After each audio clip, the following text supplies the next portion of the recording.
পুলিশের চাকরির ইন্টারভিউ হচ্ছে। গম্ভীর মুখে বসে অপেক্ষা করছেন পরীক্ষক।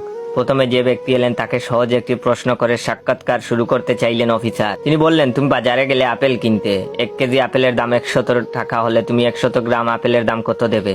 শুনে সাহস্য ভঙ্গিতে চাকরি প্রার্থী বলল, স্যার 100 গ্রাম আপেল যদি টাকা দিয়ে কিনতে হয় তাইলে পুলিশ মুখী করতে।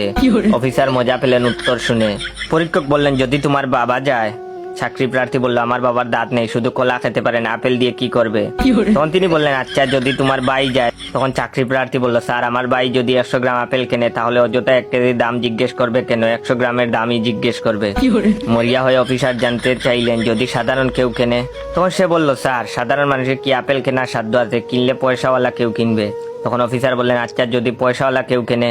তখন চাকরি প্রার্থী বলল, স্যার পয়সাওয়ালা কেউ যদি কেনে সে কি 100 গ্রাম কিনবে? সে কম হলেও 2 কেজি কিনবে, আর যে কিনবে টাকা সেও দেবে। তার টাকার হিসাব আপনি আমার কাছে চান কেন? এবার বেশ বিরক্ত হয়ে অফিসার জিজ্ঞেস করলো, সামান্য আপেল নিয়ে তুমি এত কথা কেন বলতেছো? এবার প্রার্থী উত্তেজিত হয়ে বলল, স্যার আপেল মোটেও সাধারণ কোনো ফল না। 4টা আপেল পৃথিবীর বিখ্যাত। 1 আপেল আদম খাইছে বইলে আমাদের দুনিয়ায় আসতে হইছে, নইলে আমরা থাকতাম স্বর্গে। 2য় আপেল হইল নিউটনের আপেল। সেদিন নিউটনের মাথায় আপেল না পড়লে এই মহাকর্ষণ অবিকর্ষণ তো পইরা ব্রেইন নষ্ট করতে হইতো না। 3য় আপেল হলো স্টিভ জবসের কামড়ানো আপেল, আইফোন আইপ্যাড এইসব যন্ত্রণা ওই আপেলের জন্য।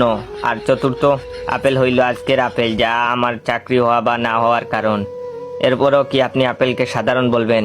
এবার হাল ছেড়ে অফিসার জিজ্ঞেস করলেন, তোমার বাড়ি কি নোয়াখালী? এই প্রশ্নের উত্তর সহজ ছিল। প্রার্থী বলল, হ্যাঁ স্যার।